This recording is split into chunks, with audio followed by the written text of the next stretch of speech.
Pokémon X et Y, 6ème génération de la saga Pokémon annoncée sur 3DS, fait beaucoup parler de lui, que ce soit pour ses graphismes 3D, ses nouveaux starters ou ses légendaires.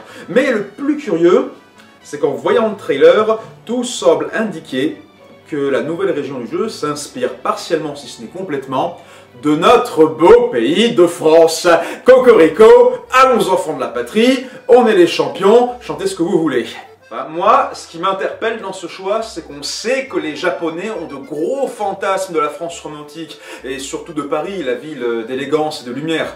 Et quand finalement ils viennent à Paris en touriste et qu'ils constatent que non seulement c'est pas comme dans les magazines, ni comme dans les Oscars, mais qu'en plus les Parisiens sont pas tous des top modèles habillés chez Chanel, ils deviennent tout confus les pauvres. C'est le syndrome de Paris, c'est un vrai trouble psychologique, regardez sur Google. Bon, c'est sûr, on aura des lieux iconiques à base de châteaux versaillais, de tours Eiffel, d'arbres géants avec des lianes comme Tarzan, que des trucs français quoi. Mais si Game Freak s'inspirait des aspects moins glamour de la France, imaginons ensemble ce que sera Pokémon à la sauce française.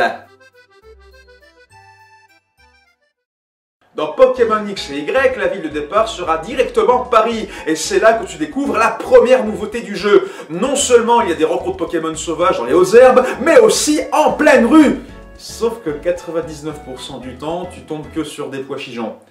Les 1% qui restent, c'est les ratatas qu'on trouve dans le McDo des Champs-Élysées. On pourra rencontrer des coloriors à la butte de Montmartre, tomber sur des monsieur mimes devant les cafés, pêcher des barpeaux et des miamiasmes dans la Seine, et peut-être même un tas de morts. Et surtout, en allant dans le bois de Boulogne, vous trouverez là-bas les légendaires Lipoutou mâles, les premiers existants depuis la création de la série. Il y a aussi des garde-voirs mâles, mais c'est une triste réalité auquel on s'est déjà habitué. Autre nouveauté, c'est que les centres Pokémon continuent de te soigner gratuitement, sauf si tu oublies d'amener ta carte vitale. Sinon, je crois qu'il faudra payer et attendre ensuite qu'on te rembourse. Et pour les états seconds comme la paralysie, le poison, c'est que sur rendez-vous avec un médecin spécialisé. Éventuellement, on te laissera une ordonnance pour t'acheter toi-même des antidotes et des antiparas à la pharmacie. Avant d'avoir le droit de faire tout ça, il faut déjà être couvert par la CMU, souscrire à une Poké mutuelle, choisir ta Poké complémentaire santé et...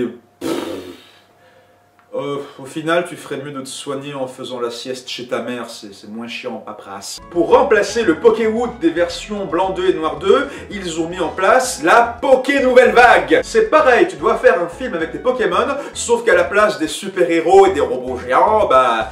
t'as des 2 pièces cuisine et des trentenaires bobos dépressifs. En pleine crise émotionnelle.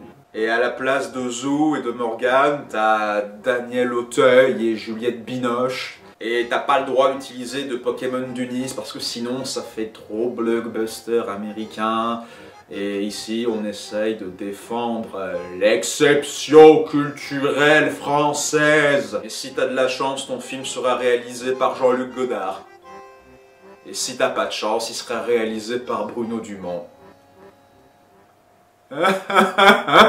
Dans ce jeu, t'as pas qu'un seul scénario, mais plusieurs intrigues qui s'entrecroisent. Et il n'y a pas juste que des gentils, des méchants, mais des situations sociopolitiques compliquées. Par exemple, si tu traînes dans les Panquets banlieues, tu peux te faire attaquer par des dresseurs wesh qui ont dans leur équipe des chacripants, des baguiguanes et des cras de peau. Et si tu perds pas que la moitié de ton fric, hein. Tu perds tout ton fric, ton Pokédex, ton Pokématos, et tes pompes. Les Poké-banlieues, c'est la galère. Là-bas, les super bonbons, c'est pas à leurs Pokémon qu'ils en donnent. Ce qui est cool par contre, c'est que t'as des arènes souterraines où tu peux te battre contre des Caninos, des Malos, des Snubules, des Ponchiens, des...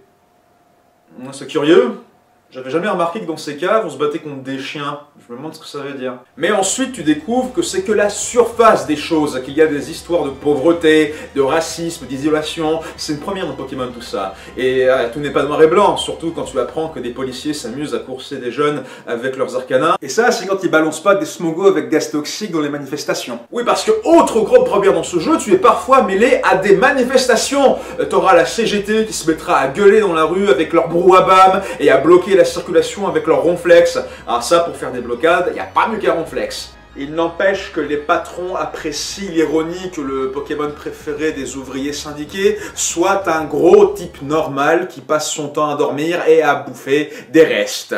Enfin, tu me diras, les patrons, les seuls Pokémon qu'ils ont, c'est des Pokémon préhistoriques. Ou des fois des Pingoléons, mais ça, c'est pour les bonapartistes. Et c'est au milieu de tout ce chaos entre les forces de l'ordre et le peuple qu'intervient deux teams de gangsters rivaux. Oui, exactement comme la team Aqua et Magma, sauf qu'au lieu de se battre pour l'écologie, ils se battent pour le pouvoir philosophique, politique et social. Je parle bien sûr de la team BHL contre la team Soral. D'un côté, tu as Alain Soral qui veut le pouvoir de Yveltal pour détruire le féminisme, stopper l'impérialisme des francs-maçons sionistes-américano-trotskistes du Qatar.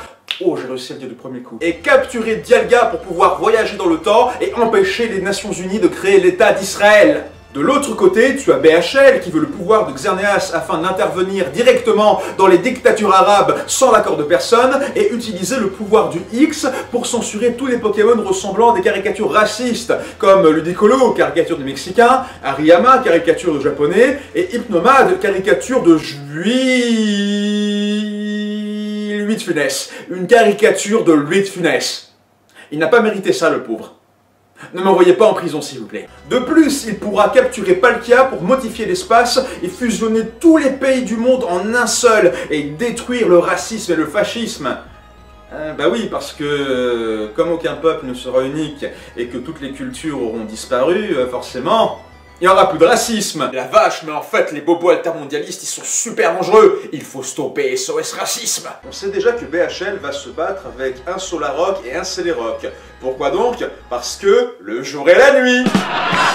Je suis désolé, je suis vraiment désolé. Quant à Soral, on sait déjà qu'il se battra avec un Ramolos, qui, comme vous le savez, est le Pokémon préféré des négationnistes. Monsieur Ramolos, pouvez-vous nous rappeler vos propos concernant les Juifs morts dans les camps de concentration d'Auschwitz durant la Seconde Guerre mondiale?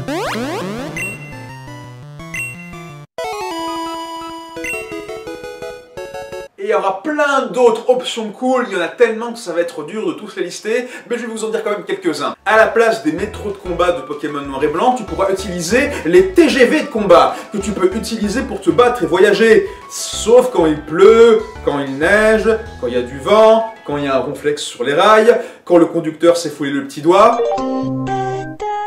Tu pourras aller en Bretagne et casser la gueule à Kyogre pour que la pluie cesse de tomber sur la région. Tu peux aller en Charente pour déguster du bon vin de région et manger des escavaliers.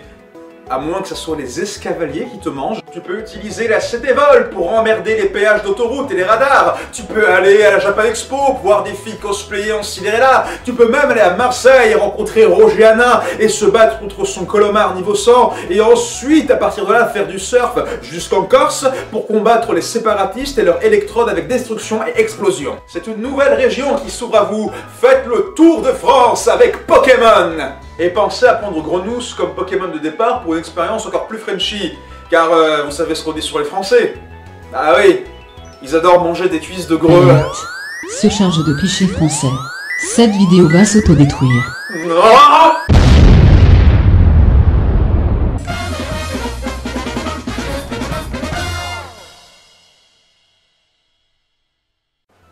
Vas-y, clique sur mon torse pour t'abonner à VoxMakers.